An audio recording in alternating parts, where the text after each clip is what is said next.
So in this video, I want to share with you how I would analyze or pick Canadian insurance companies that pay dividends. Now, the first thing I would do is look up the top 4 biggest in terms of market cap. And the way I would do that is I would use a screener. And for Canadian stocks, I think the best out there is tmxmoney.com. There might be better ones, but this is the one that I know of. And I would go to investor tools and then click on stock screener. And then in the criteria of the stock screener, I would keep obviously the exchange, Toronto Stock Exchange, because I'm looking at Canadian stocks. The sector is what I would change. I would choose financial services because Canadian insurance companies fall under the financial services sector. I would remove share price because that's not what I'm looking at. I would keep the market cap, of course, but I would choose something over at least $1 billion. And then I would remove earnings per share, and all the other stuff, because I'm just trying to see what are the top 4 biggest Canadian insurance companies in terms of market cap. So I would remove all the other criteria, and then I would simply click Run Screener. So now I've got a list of companies, but I'm going to sort by market cap. So just simply click on market cap.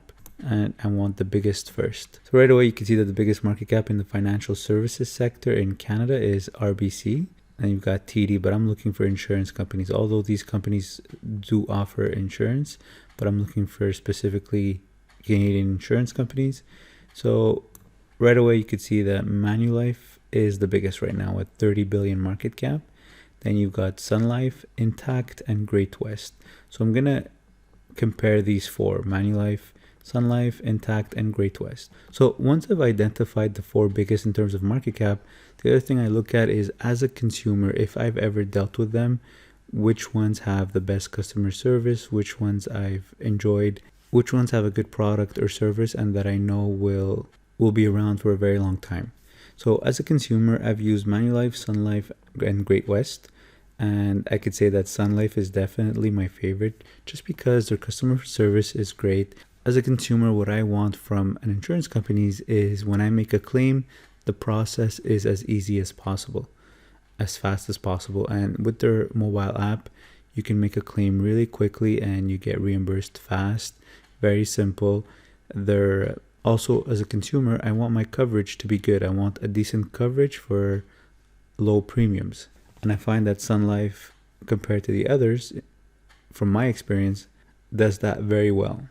I've had Great West insurance before and I did not have that feeling. It was just terrible coverage, very expensive, and the process of getting reimbursed wasn't simple. Now, I'm sure things have changed, but as a consumer, my experience with Great West was not good. And with Manulife, I would say it was average. I didn't use it enough to be able to judge it, but just based on my experience, I would say Sunlife was the best experience. But I can't judge based on my experience because maybe I have limited experience. So what I'm looking for in this case is to invest in a stock that pays dividends. So what I really want is a stock that goes up over time, a stock that pays dividends consistently, and that grows their dividends year after year. So that's what I'm going to start looking at by looking at the charts. So right now, Manulife is trading $15, which is pretty low compared to the past 52 weeks. 3 years as well, 5 years as well. So it's trading at a 5-year low, maybe even more. So that makes it alone attractive. Dividend yield is 7%. That makes it also very attractive. Market cap of 31 billion, we saw that before. Pretty good. Last time it was trading at $15 was back in 2012. Before the 2008-2009 crash, it was trading at the highest it was ever trading at was about $45. Now I noticed that after the crash, it never reached the 2007 levels. So for me, that's not good because I imagine someone who bought it at this range. Obviously, it's hard to time the market. I'm not expected to be able to time the market. So if someone bought it at this range, yes, it is normal to crash, but not being able to come back up to your original purchase price is not a good thing. Regardless, this is not the scenario that we're in. We're definitely at a low right now. Maybe not the bottom, but we're definitely much lower compared to the past 10 years or 15 years. I mean, the 2008-2009 low was about $12. but we also had another low afterwards in 2012 and 2011. But if we're investing for dividends, we might not necessarily care about capital appreciation. We care about the income that's generated from the dividends. So if I look at a 5-year chart, dividends 5 years ago was 17 cents. Dividends today is about 28 cents. So you can see that it's growing in 5 years, 17, 18, 18, 20 cents, 22 cents, 25 cents, and 28 cents. So in 5 years, the dividend increased by 64%. So that's an average increase of 12.8% per year, which is very good. Now let's look at a bigger range. So let's look from 2000 to 2020. So you can see that dividends in 2000 was 5 cents, 5 cents, 6 cents, 7 cents. And in 2020, we said it was 28 cents. So in about 20 years, dividends went from 5 cents to 28 cents. So that's an average increase of 23% per year in those 20 years. So that's really great. If we look at 2010, from 2010 to 2020, so 10 years, dividend was 13 cents and now 28 cents. So that's an average increase, annual increase of 11%, which is also amazing. So if we assume the same growth of the dividend yield moving forward, we're starting off right now at 7%. So if we're assuming, let's say, 11% increase year after year, in 10 years, you could see yourself with a dividend yield of more than 15%, maybe even 20%, just because the dividends increase year after year.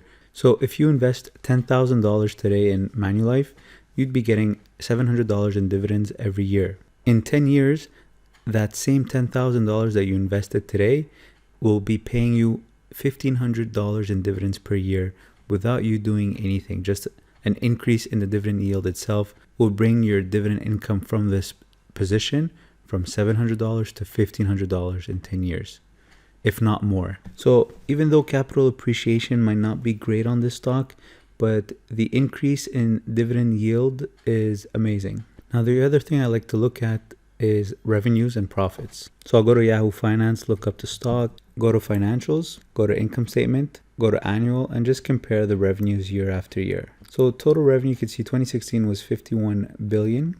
All numbers are in thousands. So add 3 zeros, that gives you 51 billion. So a company that makes 51 billion, can't say is a company that I don't trust. 2017, 56 billion. Okay, so it's going up. 2018, it dropped to 37 billion. So that's scary. So I could do more research to find out why this drop occurred. If there's a good reason, then I can ignore and continue. But in 2019, 77 billion. So definitely made up for it and much higher than the 2017 revenue. And this column here, I'm not sure if it's year to date or last 12 months, but it would make more sense if it's the last 12 months. And that would be about 74 billion. So slightly lower than 2019, but they're still they're on the same pace, basically, is what this means. And if you look at profit, 3 billion in 2016, 2 billion in 2017. So it dropped a little bit, 4.6 billion in 2018. So even with a much lower revenue, they still made a higher net income. 2019, 5.2 billion. So I would say their numbers look good. I don't look at earnings. I don't care about if they beat or missed. And I can look at the balance sheet to see if they have a strong balance sheet. So compare assets versus liabilities to see if they have more assets than they have debt. But also compare that ratio, the asset versus liability ratio, compared to other stocks in the same industry to find out if it's something reasonable or too high or too low. Because sometimes it's good to have a bit of debt because you're leveraging it and you're using it to generate revenue or to buy assets that help you generate revenue, increase your revenue. Now I'm going to go back and look at Sun Life, which is my favorite just as a consumer. So their yield right now is 4.8 or 5%. So Manulife's 7% is quite high. This one at 5% is more stable. Market cap is 26 billion. If you look at the 5-year chart, you could see that it's trading at the same price it was 5 years ago. So that's kind of annoying, but for someone who bought it 5 years ago, if you look since 2002, you could see that, or even, since 2002, you could see it was trading at 25, right now at 44. So there was some capital appreciation, but you could see that in 2012, it was trading at a low of 18 or even 19. So you can see that it's a little bit all over the place. Capital appreciation isn't consistent. You could go through times where you're down a lot on your investment, basically. And actually 2009 low was about 19, and 2012 it went even lower. But what's good about Sun Life is 2007, so before the crash, was trading at around 52, 54. But at some point in 2020, it surpassed the 2007 number. So it took a long time to surpass pre-crash of 2008 numbers, but at least it did. Manulife never reached 2007 numbers. So I think in terms of capital appreciation, I think Sun Life looks better. In terms of current dividend yield, Manulife looks better, but let's look at dividend growth. So let's look at 5 years. So dividend 5 years ago was about 38 cents. Right now it's about 55 cents. So right away you can tell that the growth isn't as big as Manulife. So Manulife had a 5-year growth of about 64%. In the case of Sun Life, it's about 44% for the dividend yield itself. Let's look at 10 years. So 10 years is about 36 cents and 55 cents. So only a 52% growth in 10 years. It's not bad, of course, but Manulife had a higher growth. And if we start from 2000, dividend was about 12 cents and now it's 55 cents. So an average increase of 17% in the last 20 years. So Manulife still has a higher dividend growth compared to Sun Life. What's also good to see is, did the dividend decrease or disappear during the market crash? So if we look in 2006, 2007, dividend is about 32 cents. Let's see what happens when we get closer to 2008, 2009. You can see that dividend didn't stop. It continued and pretty much stable, might have even increased a little bit. Actually, no, it stayed the same, 36 cents, but at least it didn't get cut. So in 2007, it was 32 cents, 2008, 36 cents, 36. So yeah, so dividend didn't get cut but it stayed stable for a while here after 2009. If we go back to Manulife to see dividends during the crash, so 2007 dividends was 22 cents, 2009 26. So you can see that dividend remained and also increased. So I think in terms of dividend growth, I think the edge goes to Manulife, but in terms of capital appreciation, the edge goes to Sun Life. In terms of current dividend yield, the edge goes to Manulife as well. Now let's look at revenues for Sun Life. So yeah, 2016, 28 billion, 2017, 29 billion, 2018, 26 billion, 2019, 39 billion. So you could definitely see that Manulife generates much more revenue. So Manulife is definitely a bigger player in the Canadian insurance sector. Now I'm going to go back to the screener and I'm going to add some other dividend related criterias. So sector, financial services, remove share price, market cap over 1 billion, or let's just say 25 billion or even 15 billion. Remove earnings per share, remove institutional holdings. So I can add criteria and we'll go to dividends, dividend rate I have, current payout ratio I'm going to add. I'm going to add another criteria, go to dividends, dividend yield 5-year average. Run screener. I'm going to edit the columns because I want these criteria to show. View more selections, current payout ratio. So I can only select 10, so I'm going to remove a few. So I chose 5-year annual dividend growth, yield, current payout ratio, and yield 5-year average. Save. So the 5-year annual growth, so the 5-year dividend yield growth isn't showing here for Manulife, but for Sun Life it shows 7.81%. But the current payout ratio, you can see for Sun Life it's 53% and for Manulife it's 44%. So that's pretty good. Basically the payout ratio is how much of its earnings it's paying out in dividends. Because the dividends normally they're supposed to come from the net income, from the profits. But if they're not making enough profits and they're still paying the dividends, then they're paying out more dividends than they can afford. So if their payout ratio is above 60, above 70, then you know that they're paying too much in dividends than reinvesting the profits in the company to help grow the company. Usually if the payout ratio is too high, then there's a risk that the dividend gets cut or decreased. So payout ratio for both look good, so looks safe. The dividend seems safe. Another thing I like to look at is how long the company has been paying dividends. So if I go to Sun Life using Yahoo Finance, I look at the chart, click on Max, can see that they've been paying dividends since 2000 and never been cut, and increases gradually. And during the crash, it didn't get cut, but it didn't increase. And if I compare with Manulife, same thing.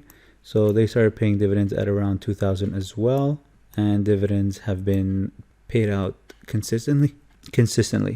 But you can see that there was a drop in dividends. So dividends in 2006 was 20 cents, 2008 26 cents, but then 2010 13 cents. So they did decrease their dividends, but their growth is higher overall. If we look at Great West now, dividend yield is 8.76, so even higher than Manulife current dividend yield. So that's very high. Sometimes when dividend yield is too high, it becomes a little risky because you don't know if it's sustainable.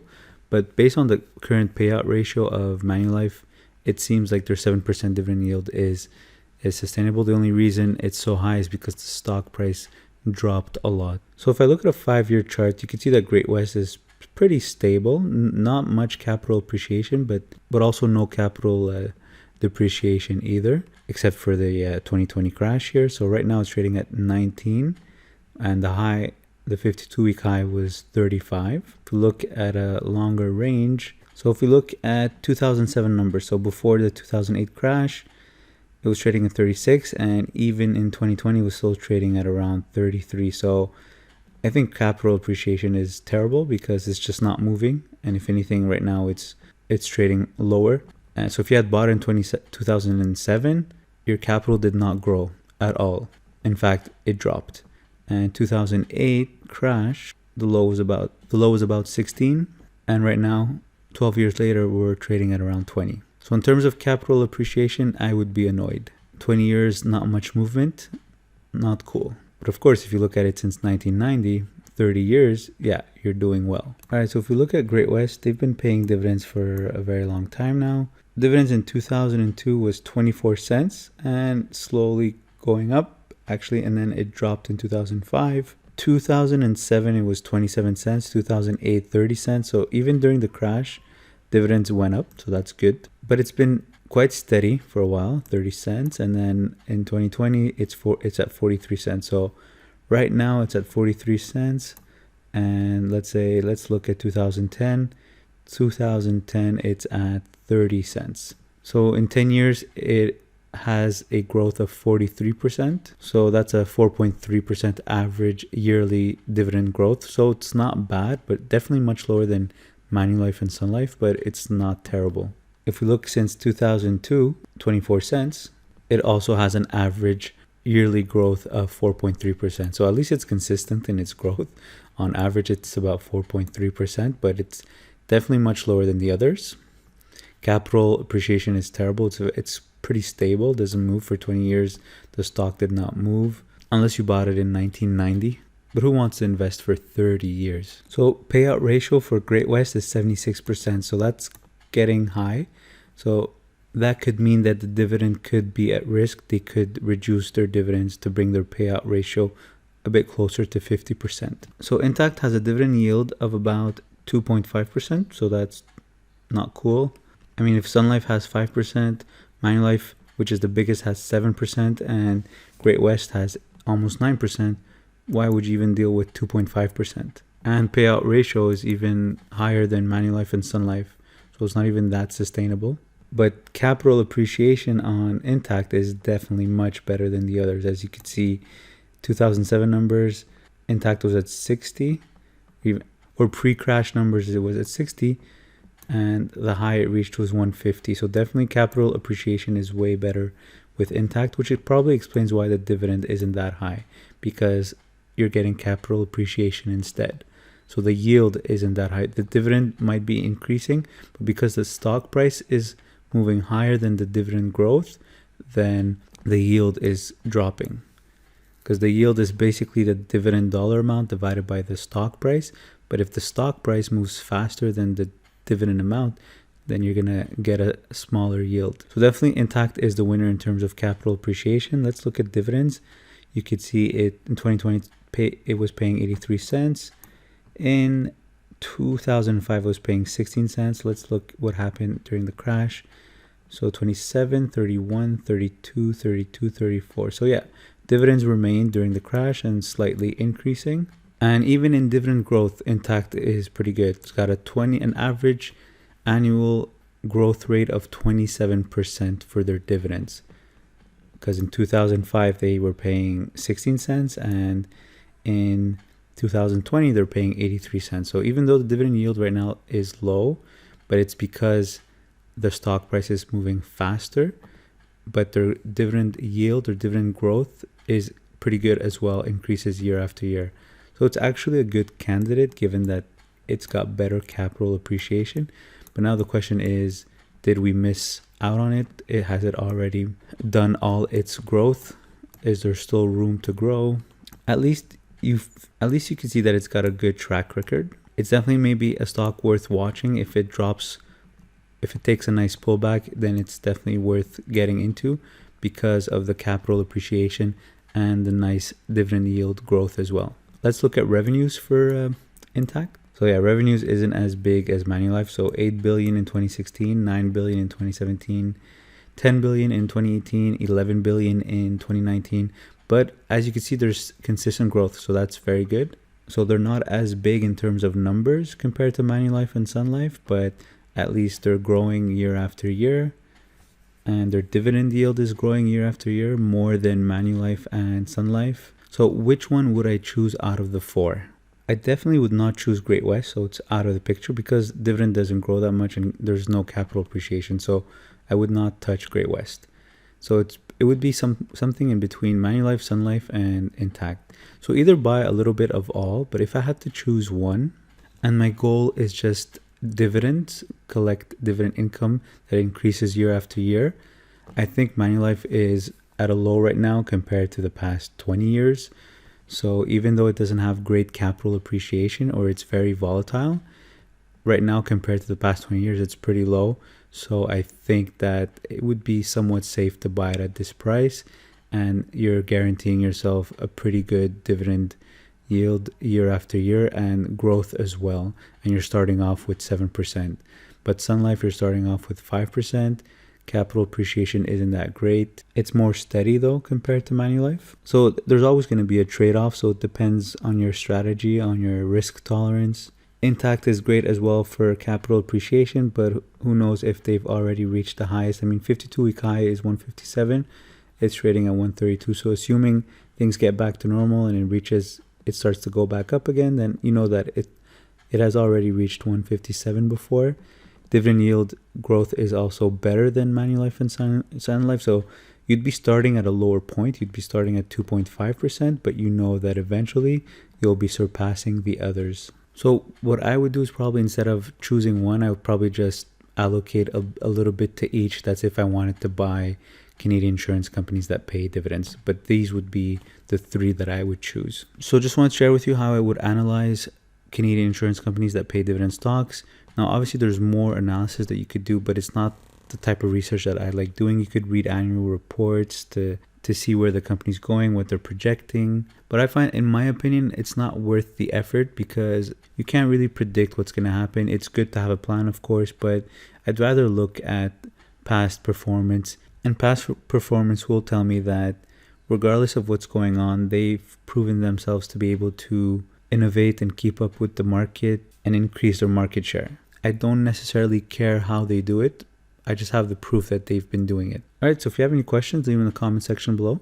And like always, if you're going to open an account with Questrade to trade on the stock market, use my referral code in the description below. I've got 2 referral codes. One of them gives you up to $250 back depending on your deposit.